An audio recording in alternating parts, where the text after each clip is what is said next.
What's up guys, Alabayan ng Batenyo at nagbabalik tayo para sa panibagong music video reaction. At ngayon, dahil nga sa marami sa inyo ang nagre-request, nagawan ko ng video reaction ang kanta ng SB19 na What. So yun yung ating gagawan ng video ngayon. So syempre, salamat sa mga subscribers ko at sa mga sumusuporta sa aking channel. Maraming salamat po. At kung ayaw mo naman ng maraming post at maraming commentary galing sa akin, kasi i-breakdown ko yung lyrics kung ano man yung makita ko sa video na to. So yun, ilalagay ko yung link ng original video sa description. At syempre, kung hindi ka pa nakapag-subscribe, subscribe ka na. It's the time to subscribe. Pero syempre, wag na nating patagalin pa. Let's go!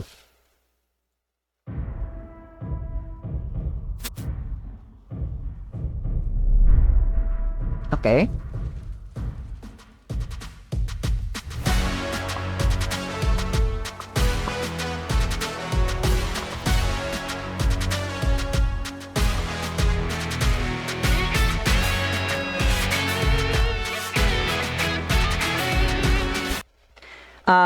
As a metal heads talaga, gustong-gusto ko talaga yung tunog ng mga distorted guitar. Yung mga ganong effects. Ayun ang isa sa kung bakit ako nahuhumaling sa metal. So yun. Siyempre, as a hip-hop, yung bass naman, yun doon naman ako nahuhumaling sa mga bass ng isa-isang rap song. Kaya marami sa inyo nagsabi na mas para sa akin na mas pasok yung panlasa ko sa SB19. Dahil isang full package sila, may rap, may hip-hop song sila, tapos may mga solo projects sila na talagang raklakan yon. So, yun.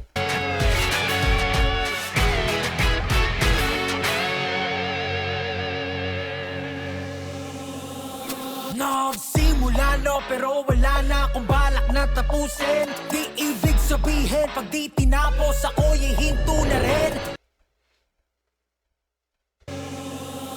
Nagsimula. Ito yung gustong-gusto ko lagi kay Pablo, yung angas niya, yung swag niya. Every time na magdi-deliver siya ng linya niya, no. Yung mga ganun ba? Yung lagi siyang gigil eh. Yung mga ganun. Which is yun talaga yung lagi mong mapo-point out sa isang rapper na ganyan. Yung delivery, yung angas mo, yung angas nila, no?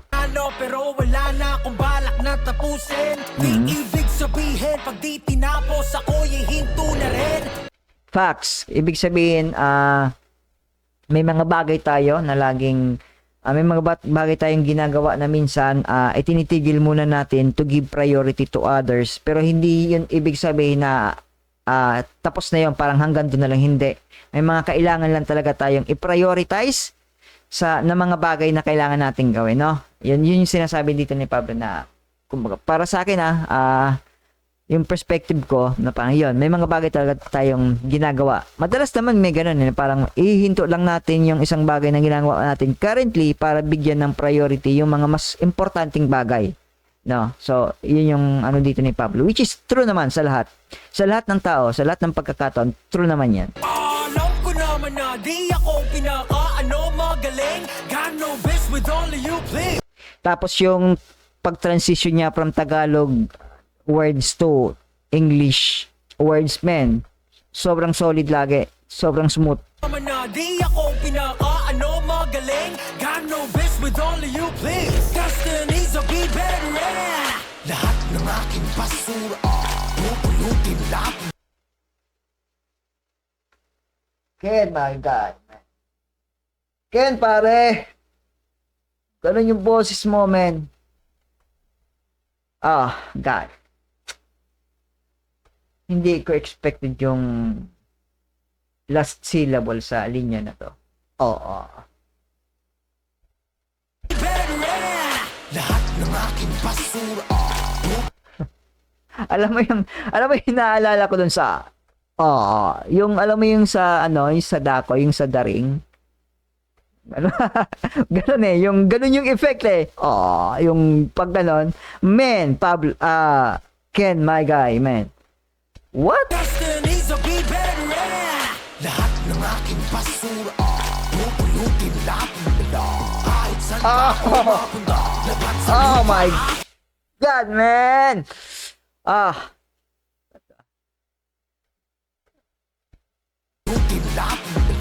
Kahit saan pa ako mapunta, labat sa lupa, aking mga paa.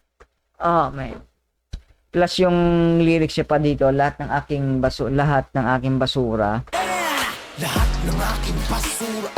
pupulutin laging dala. Pupulutin laging dala. Kahit saan pa ako mapunta, Kahit saan pa ako magpunta, which is yung kung iyaan natin talaga sa true meaning, syempre kung kahit saan ka magpunta, make sure to bring always your trash, no? Yung kumbaga wag kang pakalat-kalat, yun yung ano dito. Wag kang magkakalat sa iba, lalo't sa kung sa ibang lugar ka pupunta, wag kang magkakalat. Yun lang yun yung inaano dito ni ano eh. On the true meaning of the words mismo. Pero kung lalapatan mo siya ng meaning, instead na parang yung laging dala mo yung basura, 'di ba may kasabihan tayo na dala ko lagi yung aking BAYAG, 'di ba? Kumbaga parang doon ko siya tinitingnan eh, parang hindi na yon yung ginamit niya para basura yung lagi mong dala kung saan ka magpunta. Instead na lagi kong dala yung aking BAYAG. Oh man.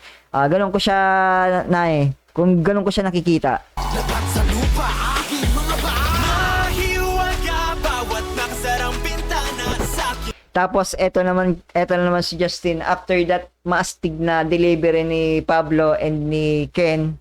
Tapos si balancer naman ng flow, smoothness naman to si Justin. Di ba? So, man, talaga masasabing full package talaga tong SB19 na. Kami sa kuna, di ko inilawan, dito na ako sa wakas. What? Di na bala, para iangat ang bandera. What? So, yeah, okay na ano ko na yung bandera is what? Yung watawat nga. Kami sa kuna, Pero perhaps lagi sa production, pagdating sa effects ng video, lagi kong sinasabi, yung production lagi ng mga music video nila sobrang chef's kiss. Magaling talaga, magaling. Man. ko inilawan, dito na ako sa wakas. What? Di na bala, para iangat ang bandera.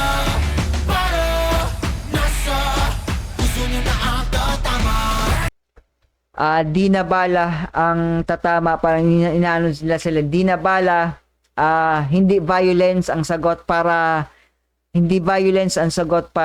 iangat mo ang iyong sarili, no? Ang bandera kung saan, pero parang ganun yung inaano nila dito na parang hindi violence, hindi pisikalan ang kailangan natin para iangat lang, maging top tayo, no? Kundi sa next line, kundi sige lyricism natin dalhin. Kung ano man yung laban na pinaglalaban natin sa kanta, sa sulat natin idaan. Parang 'di ba kay Rizal, imbis na violence, bala ang ginamit niya para mamulat yung mga Pilipino, sa sulat niya parang ito yung sinisimbolo din ng SB19 sa kanta na to, no? Dahil nga syempre watawat bandila bilang mamamayan ng Pilipino, 'di ba? So yun yung metaphorical sense nitong kanta. Pero ang dami kasing nakapaloob eh. Bukod sa history na si Rizal, sa sulat kamay niya, hindi sa violence, dahil para sa bayan, para sa watawat, isa yon. Tapos in a sense din na hindi bala, yung bala na mismo, violence din nare-represent sa kanila naman, nire-represent na hindi natin kailangan makipagbuno braso to braso, bala sa bala, para lang maging angat tayo, idaan natin din sa sulat, which is ito na yung bara. No, so makikita mo yung lawak ng ano nila eh, kung paano nila ginawa tong kanta nila. Tapos sunod dito is yung mismong bars na nga, yung sinasabi ko na hindi violence kundi sulat, kamay. Pero isa pa dito yung bara sa puso. Instead na bala, yung pwedeng tumapos sa iyo, yung bara sa puso mo yung tatama, atake, di ba? So, ang ganda ng pagkakagawa nila ng ano dito eh. Ang lawak talaga ng kanilang di ko masasabi na ano eh, yung parang kasama na rin yung imagination, pero ang lawak ng sakop ng ideya nila kung paano nila pagbubuko din sa dalawa. 2 bars lang yan, ha. Kung isipin mo, 2 bars lang yan, di na bala para ingat ang bandera. Tapos, bara na sa puso nyo na ang tatama. Sa dalawang sentence lang yan, sa dalawang lines na lang yan, bali, nakikita kong 4 na agad yung meaning. Bara na sa puso na yung tatama. Bars, lyrics, pero yung bara sa puso, yung tatama, which is yung atake sa puso, which is yun yung tatapos. Si Rizal, di ba? Natapos din dahil doon sa watawat. Plus yung watawat na bandera yung minimin dito. Men, may pasensya na, medyo matagal yung explanation ko, pero na-amaze talaga ako. 1 minute and 22 seconds pa lang tayo. I'm sure matagal to.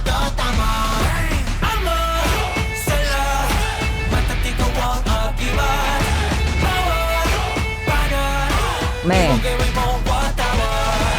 Tas yung multi-syllable pa nila, no?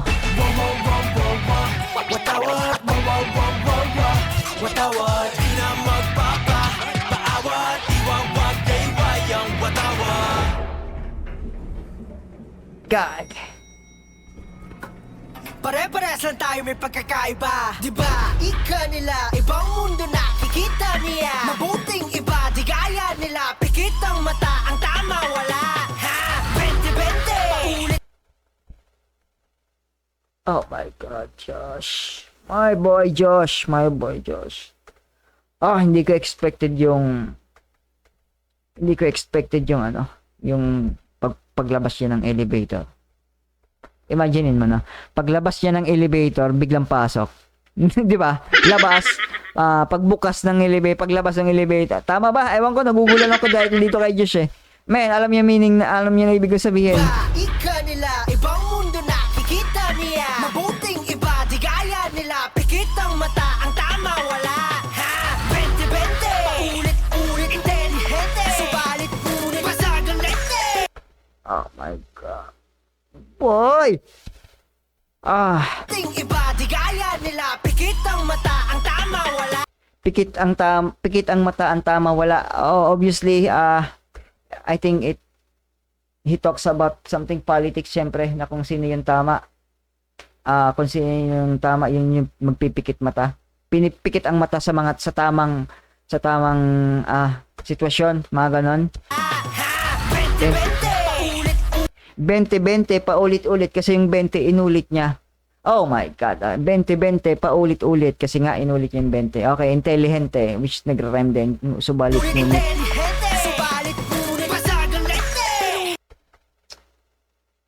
Basag ang lente. 20-20. 20-20. Intelihente. Basag ang lente. Oh my God. 20-20 vision. Plus dahil nga doon sa bars niya, man, ang ano nito, man, kaya aga napapagod agad yung utak ko sa mga linyahan ng mga to, man. Dahil mga basag yung lente, he talks about glass, yung salamin.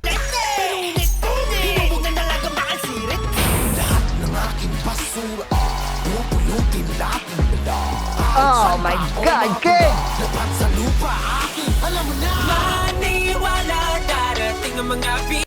Ito na si, okay. Whew. First 2 minutes pa lang yan, pero pagod na agad yung utak ko doon, man. Higit pa sa lahat ng nawala. Kaming sako na dito indan, titigil hanggang sa wakas. What? Ang bandera para nasa puso nyo na ata tama. Ama sala matatikaw ang agiman. Power bana ibagay mo ang watawar. Yung scratch, man, ang ganda ng pagpasok din, no? Ikaw ang agiman. Power bana ibagay mo ang watawar.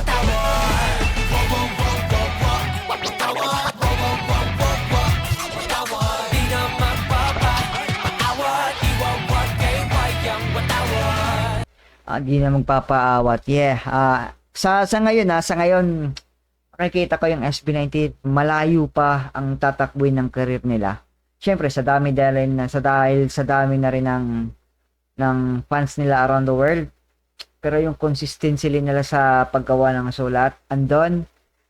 Isa yun sa nakikita ko na consistent ang sulat sa dami ng fans. Tapos ang maganda pa kasi sa kanila is halos nasakop na nila yung genre ng music, rap, hip-hop, R&B, ballad, love songs, metal, rock. Oh, man. Kaya sa tingin ko, sa tingin ko mas tatagal pa malayo pa yung, ibig sabihin, malayo pa yung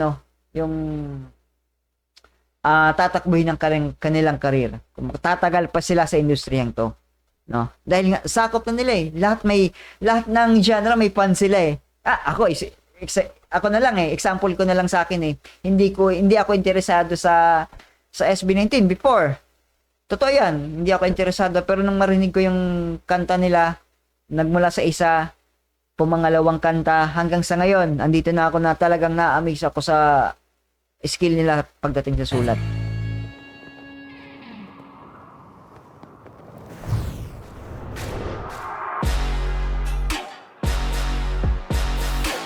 Yeah, yung dahil nga doon sa watawat, parang history ng yung sinakop tayo ng mga ba to, panahon na to, hapon ba to, yung ganitong parang hapon no? Oo. Parang hapon era tong nila.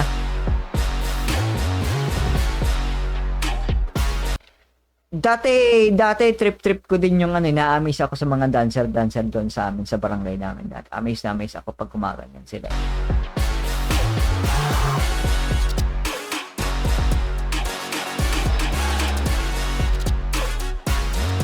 Oh, parang hapon era tong yung uniform nila.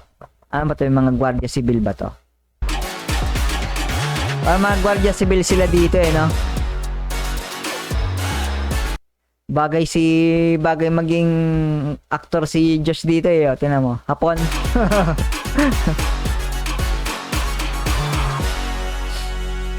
Yeah.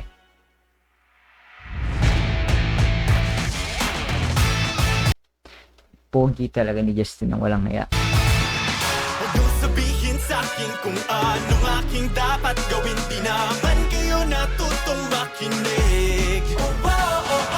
Yeah. Wala kang karapatang sabihin ako kung ikaw mismo hindi ka rin naman nakikinig. Ito yung mga taong hipokrito no?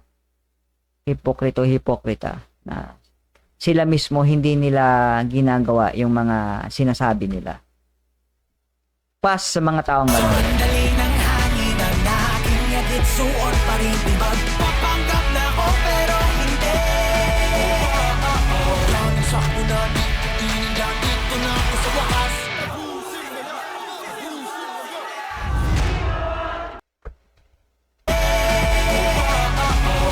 Sakto na, dito na ako sa wakas.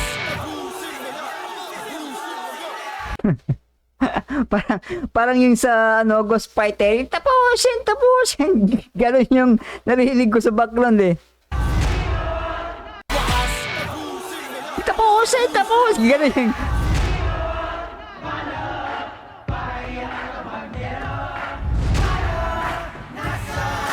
Puso niyo na ang totamor. Dino, palo, para iangat ang bandera. Ito yung gustong-gusto ko sa mga dance crew yung cramping kasi talagang idol ko yung mga sumasayaw na mga dance crew doon sa barangay namin dati sa Bicol. Cramping yung mga man, remembering the days ng mga cramping era na pagsayaw. Totamor, Dino, palo, para iangat ang bandera.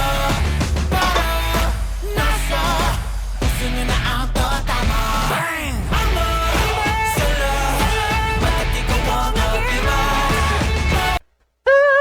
Man, Sala, ba't ikaw ang nag-iba? Iwag-iway mo ang bata. Pilipinas! Yeah. Iangat ang bandera para nasa puso nyo na ang tatama. Yeah, yung concept ng kanilang ano, yung parang Hapon era pa yon. Pan Japan era yung video music video nila to. Dahil nga yun sa Watawa at Bandera no, yung yun. Sala, matatikaw ang agiman. Yeah. Iwag gawin mo ang watawa. Pero isipin mo yun na talagang nag-stick sila sa isa't isa. Never silang nag-give up, man. Yun yung pinakamagandang part ng story ng SB19 na hindi sila nag-give up sa isa't isa. Masasabi ko na yun ang pinakamagandang part ng story ng SB19. They never give up on each other. Suporta sa isa. Hindi nila pinabayaan ang isa't isa.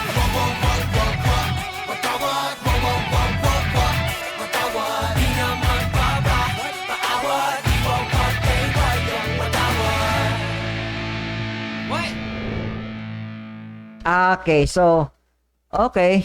Nice. Ito pala yung map na sinasabi nila. Nice. Yeah. That's good. Ganda, ganda.